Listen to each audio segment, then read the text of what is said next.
In today's video, I'm going to teach you how to add a WhatsApp button on Shopify. This is a great way to enhance customer interaction on your online store and provide quick support or answer queries in real time.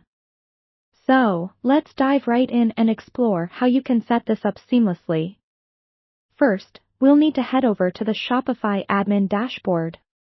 Once you're on the main screen, look to the left-hand side navigation pane and click on Online Store. This will lead you to different options related to your store's online presence. You'll want to choose Themes, and once you're on this page, click on Customize to enter the theme editor.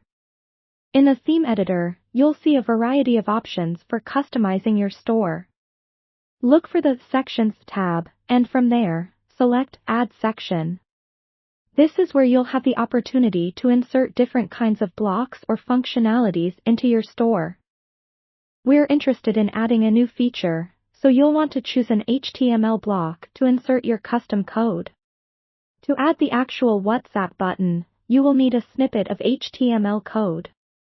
This might sound intimidating, but don't worry, it's pretty straightforward.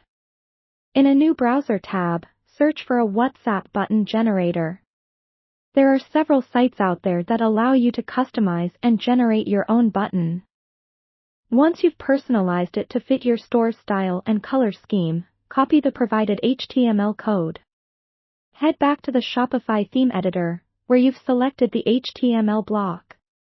Paste the code you've just copied into this section. This code essentially acts as the instructions for your website on how to display and function the WhatsApp button. Make sure that your phone number is accurately included within the code, and remember, it should be in international format. Next, confirm that everything is appearing correctly. Use the preview function within Shopify's theme editor to see how the button looks on both desktop and mobile views. It's important to check both because different customers might have various devices. Make any necessary adjustments to the button's position or size by revisiting the customization options before moving ahead. Once satisfied with how it all looks, the last step is to click on Save in the theme editor. Now, your WhatsApp button is visible and functional on your Shopify store. This new feature will allow visitors to instantly click and message you on WhatsApp, enhancing their experience on your site. That's all there is to it. With this simple integration, you'll be able to interact more effectively with your customers, improving service, and potentially increasing sales. If you have any questions, feel free to drop them in the comments below, and don't forget to like and subscribe for more helpful Shopify tips. Thanks for watching, and happy selling!